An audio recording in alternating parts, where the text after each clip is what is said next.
창세기 28장에 보면 야곱은 형 에서를 속이고 아버지 이삭으로부터 그 장자권의 축복을 뺏어내서 그것이 발각나자 광야에 라반 외삼촌의 집으로 막 도망을 칩니다. 자기가 사기를 친 것이 들통이 난 것입니다. 가다가 야곱이 잠잘 곳이 없어서 돌베개를 베고 광야 가운데 누웠어요. 고단한 인생길 앞으로 어디로 가야 할지 전혀 알 수가 없는 상황입니다. 그때 야곱이 깊은 잠이 들었을 때 하늘에서 긴 사다리 하나가 내려오는 것입니다. 하늘에서 긴 사다리가 내려와서 야곱의 인생에 연결이 되는 순간이에요. 그리고 하늘에서 천사들이 야곱이 잠들어 있는 곳에 내려오고 또 올라가고 그럽니다.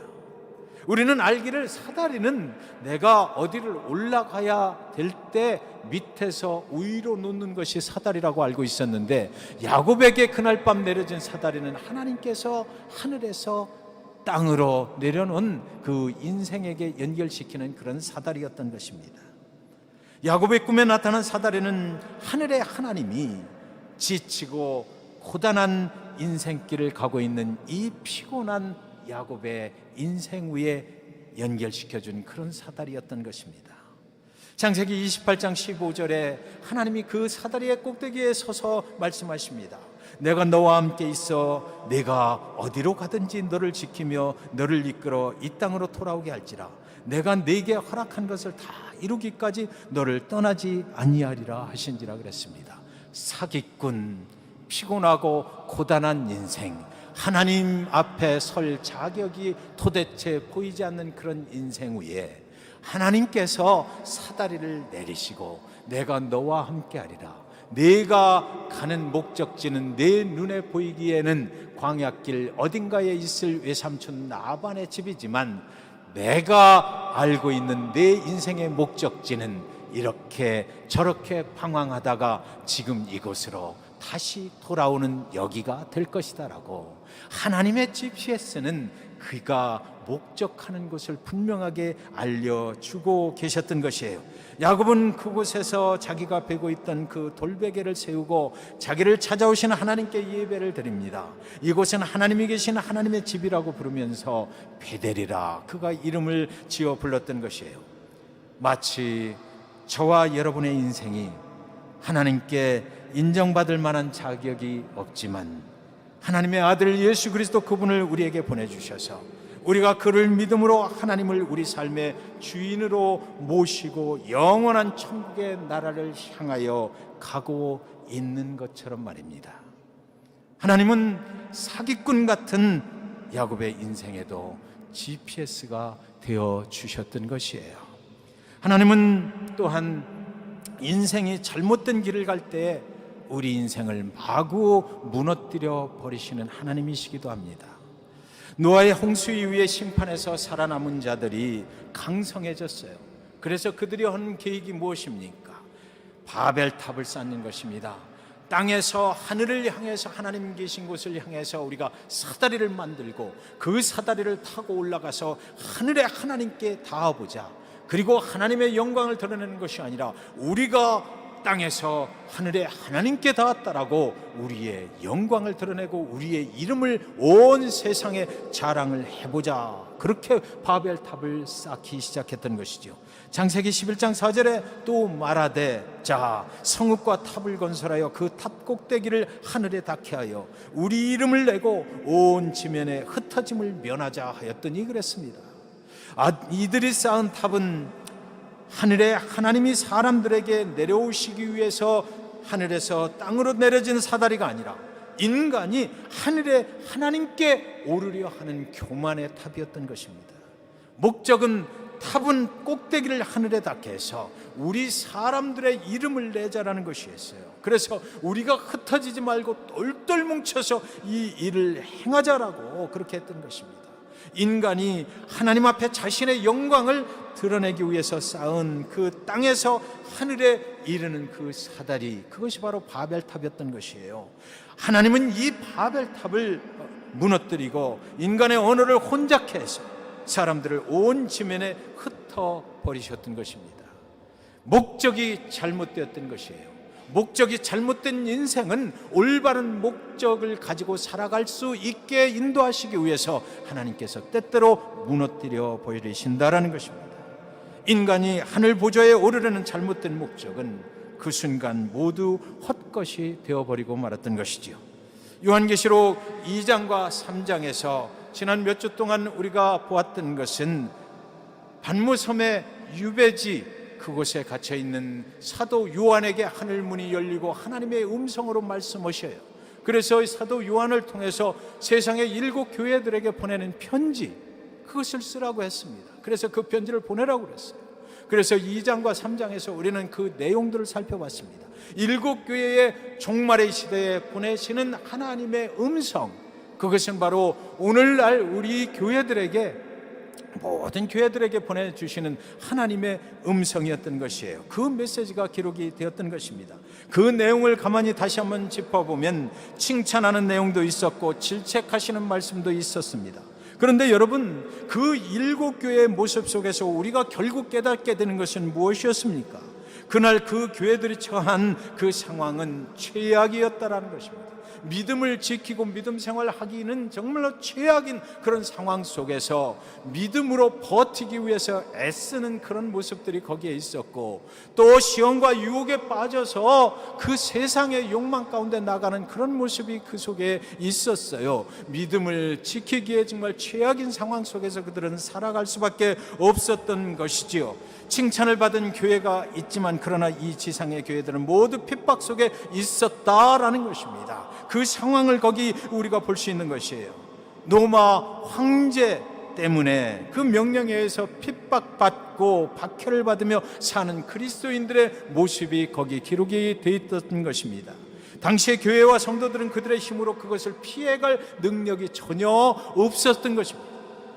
이 지상의 보좌에 앉은 이는 바로 로마 황제 그 사람 하나뿐이었어요. 그 로마 황제의 명령 한마디면 모든 것이 다 순종을 해야만 되는 것이었습니다. 그들은 최악의 상황 속에서 믿음 생활을 한 것이 아니고요, 그들은 그 최악의 상황을 믿음으로 지켜내기 위해서 최선을 다하면서 살아내고 버텨야만 했던 것입니다. 그러니까 육신적으로 그들에게 무슨 소망이 있었겠느냐고요. 그들에게도 정말 오늘날 우리가 말하는 이 하나님의 은혜가 있었을까요? 그들은 오늘 내가 하나님의 은혜를 받았다라고 말할 수 있는 그런 상황 속에서 믿음 생활을 할 수 있었을까요? 핍박을 당한다든지 또는 우상을 섬기는 자들이 교회를 장악해버리는 그런 상황 속에서 성도들은 두렵고 떨려서였을 것이라고 생각이 되는데, 차갑지도 않고 미지근한 그런 생활을 할 수밖에 없었대요. 때로는 로마 황제를 섬기다가, 경우에 따라서는 우상을 섬기다가, 경우에 따라서는 예수를 믿다가 하는, 차갑지도 못하고 덥지도 않은 그런 사람들에게 정말 예수 믿는 것이 그 당시에 기쁨이 되었을까요? 사도 요한은 당신 자신도 그리스도를 믿는다는 것, 그것 하나 때문에 다른 이유가 없잖아요.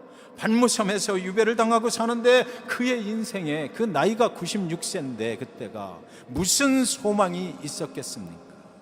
그들은 예수를 믿었지만 길을 잃고 방황하고 있는 것입니다. 교회도 흔들거리고요, 성도들도 이리 쏠리고 저리 쏠리고, 세상의 권세를 잡은 로마 황제의 명령에 따라서 그들은 흔들리면서 살아야만 했던 것이에요.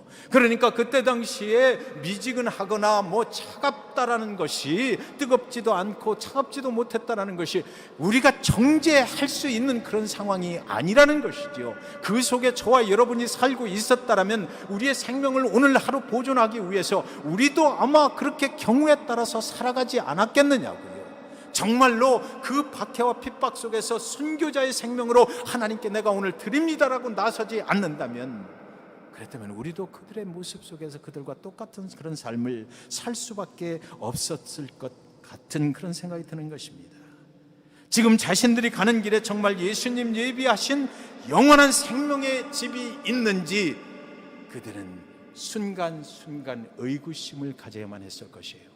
내가 정말 이렇게 예수 그리스도를 믿고 가는 것이 정말 올바른 끝으로 가고 있는 것인지, 이 길의 끝에서 나는 정말 영원한 생명의 주가 되시는 그 예수를 정말 만날 수 있는 것인지, 내가 이렇게 심하게 어려운데, 내가 이렇게 피곤하고 지쳐서 도대체 소망이 없는데 정말 이 길을 내가 지키고 가면 그 길의 끝에서 나는 그 예수 그리스도 그분을 정말 만날 수 있는 것인지, 내가 믿어왔던 것이 이렇게 힘든 것이라면 나는 지금 포기해야 되는 것이 아닌가.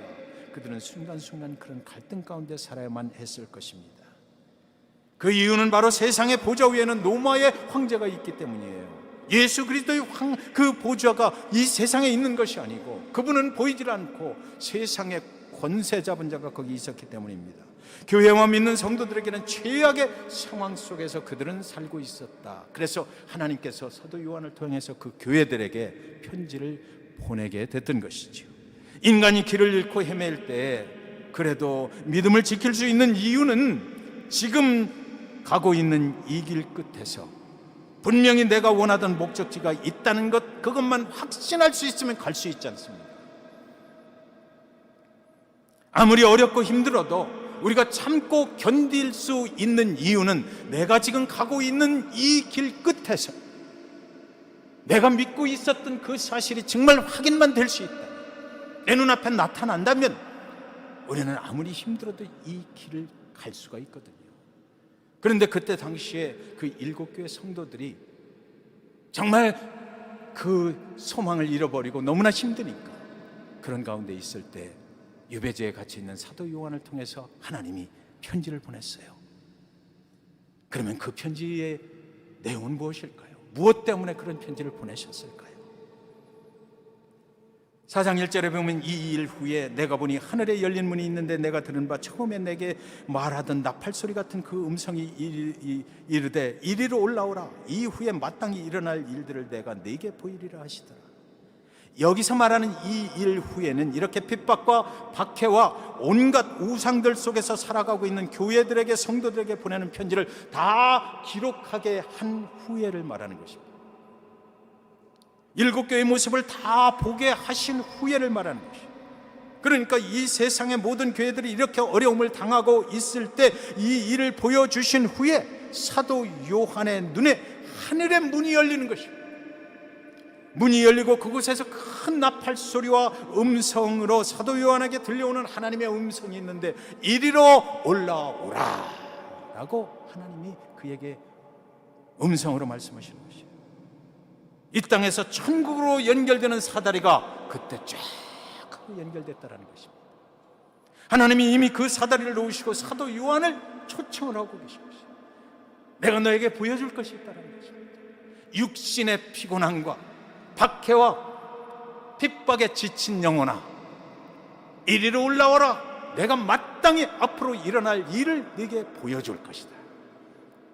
여기서 말하는 마땅이라고 하는 것은, 한 번 약속하신 것은 분명히 지키시는 하나님께서 준비하신 것이 있다는 것입니다. 영원히 변치 않는 그 사실, 그 진리가 여기 있는데 그것을 내가 네게 보여주리라. 이리 올라오라 하시는 거예요. 하나님이 이미 그 사다리를 만드시고 사도 요한을 그 천국 보좌 앞으로 초청을 하시는 것입니다.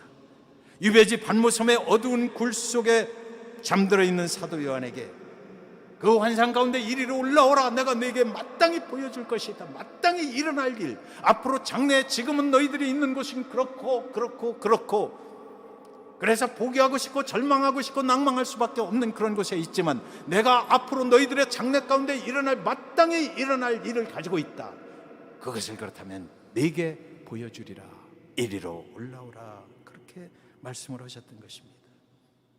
4장 2절에 보면 내가 곧 성령에 감동되었더니 보라, 하늘에 보좌를 베풀었고 그 보좌 위에 앉으신 이가 있는데, 그곳에 올라가 보니까 보좌가 있는데 그 보좌 위에 앉으신 이가 있는데 그분은 이 땅에서 나의 죄를 위해서 십자가에 그 생명을 주셨던 예수 그리스도, 그분이 그 보좌 위에 탁 버티고 앉아 계시더라는 것입니다.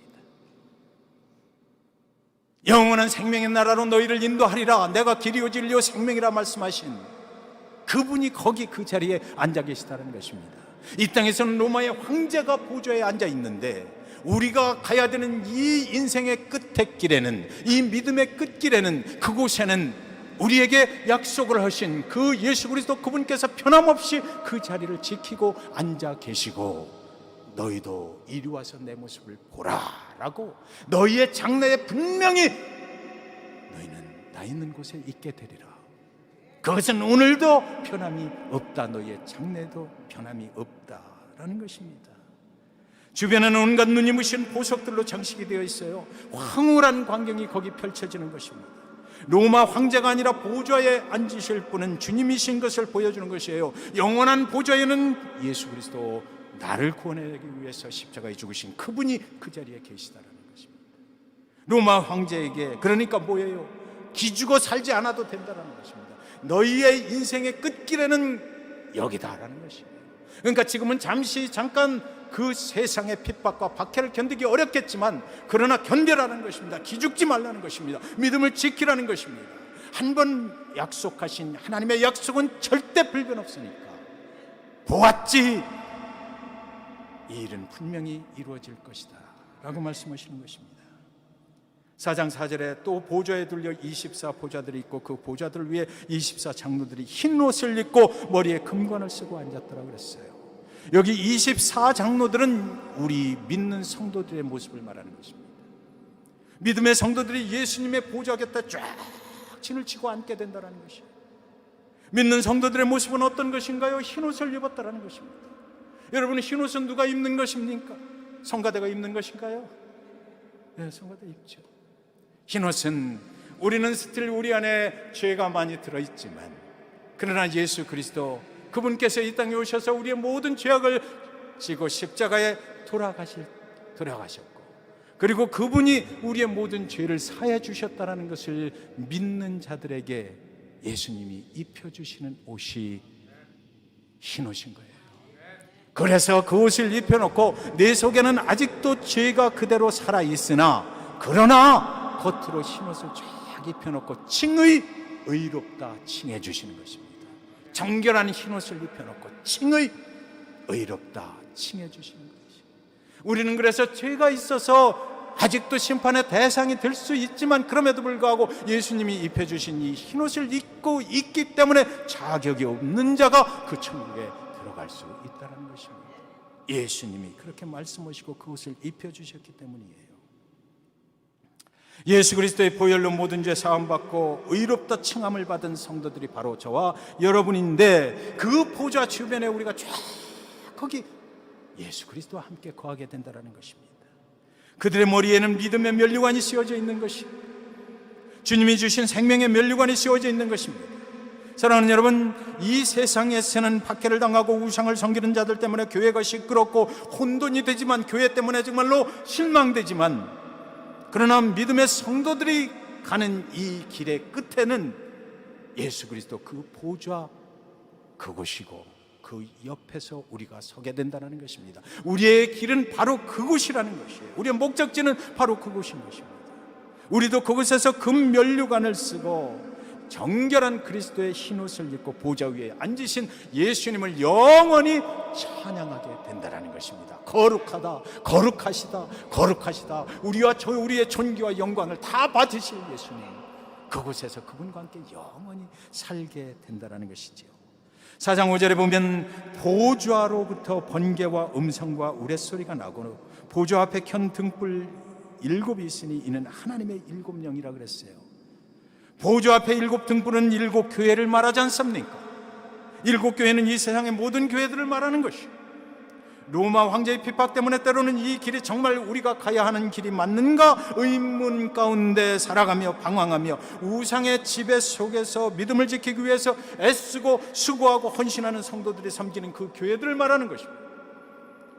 오늘날 잭슨빈 중앙 침례교회를 통해서 하나님 약속하신 그 천국의 생명을 얻은 자들이 모여서 함께 예배하고 이렇게 가는 중에, 때때로는 하나님의 교회도 흔들거리고 세상의 유혹에 빠지기도 하고 여러 가지 문제가 있지만, 그러나 우리가 가는 이 길의 끝에 무엇이 있는지를 지금 사도 요한을 통해서 하나님은 분명히 보여주시고자 하는 것이에요.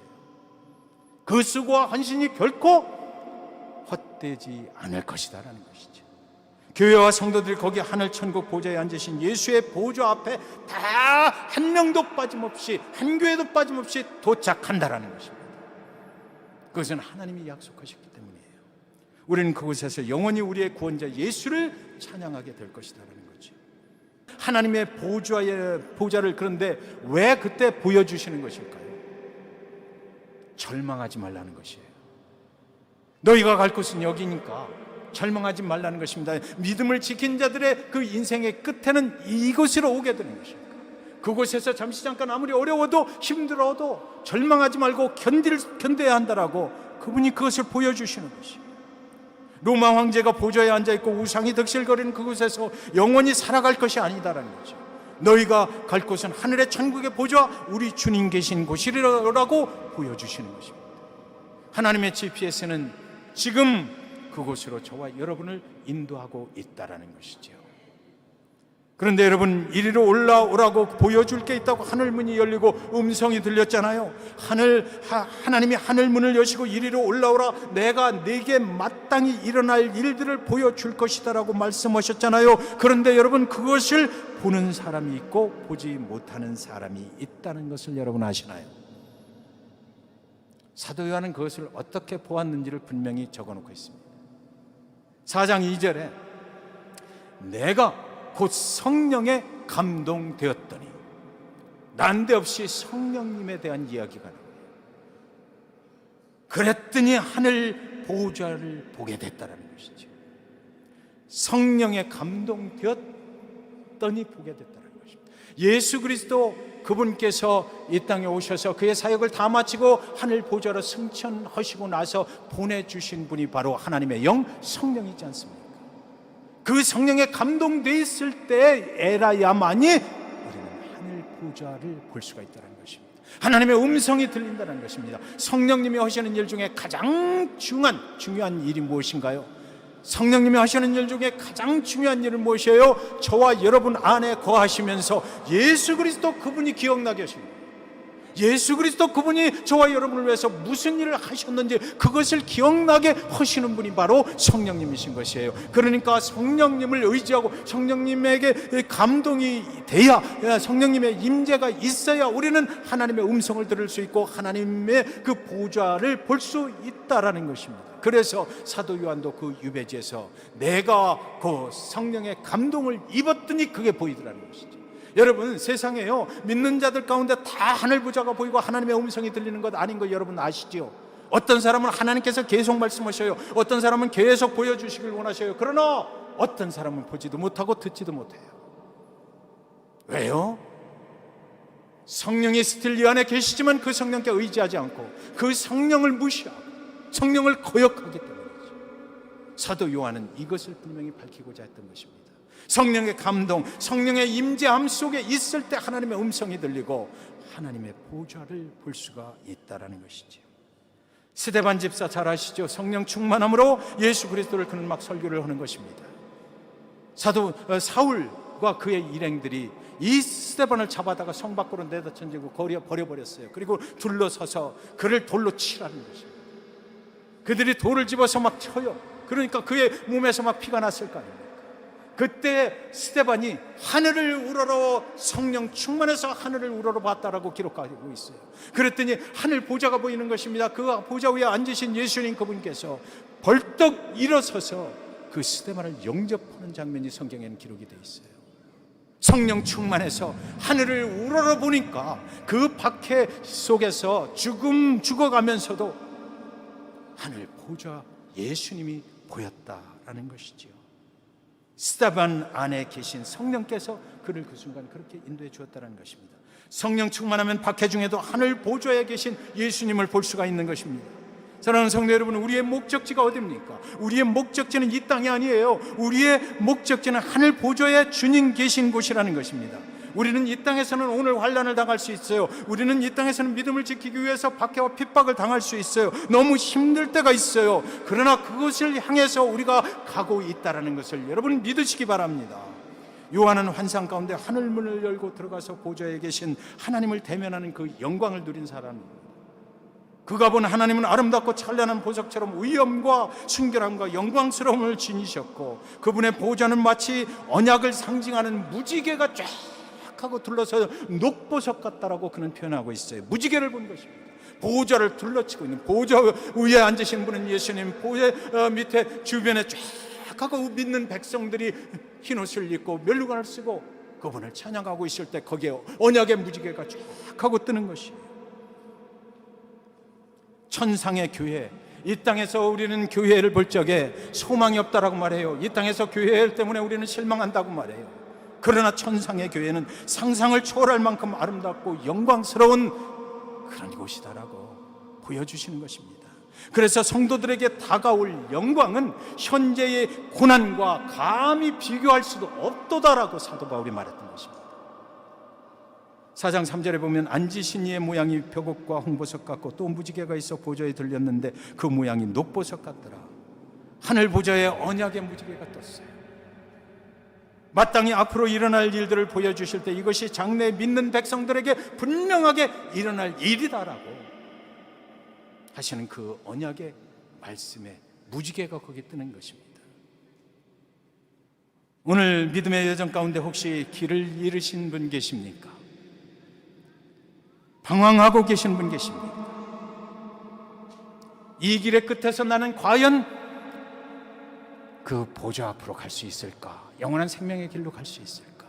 여러분, 우리에게 가장 중요한 것은 뭐냐면 이 땅에서 얼마나 잘 사는가, 그거보다 더 중요한 게 있어요. 그것은 뭐냐면 이 길의 끝에서 내가 어디로 가느냐, 그것이 가장 중요하지 않습니까? 이곳에서는 잠시 잠깐이지만 그러나 그곳에서는 영원히 살아야 되기 때문에. 오늘 믿음의 여정 가운데 여러분의 가실 길은 분명합니까? 오늘 다시 한번 생각해 보시기 바랍니다. 나는 지금 올바른 길을 가고 있는가? 그리고 너무 힘들고 어려워요? 그래도 우리는 오늘 말씀을 기억하시면서 그 말씀 속에 있는 언약의 무지개, 그것을 꼭 기억하시기 바랍니다. 최악의 상황에서 하나님은 언제나 우리를 최선의 상황으로 인도해 주시는 하나님이신 것, 그 변함없이 믿으실 수 있기를 주님의 이름으로 간절히 축원드립니다. 사도 요한이 그래서 요한계시록의 맨 마지막에 적어놓은 것이 무엇입니까? 그는 이렇게 말했어요. 마라나타, 주 예수여 어서 오시옵소서. 아멘. 그날을 기다리는 저와 여러분 믿음의 여정에 그 축복이 임하시기를 주님의 이름으로 간절히 축원드립니다.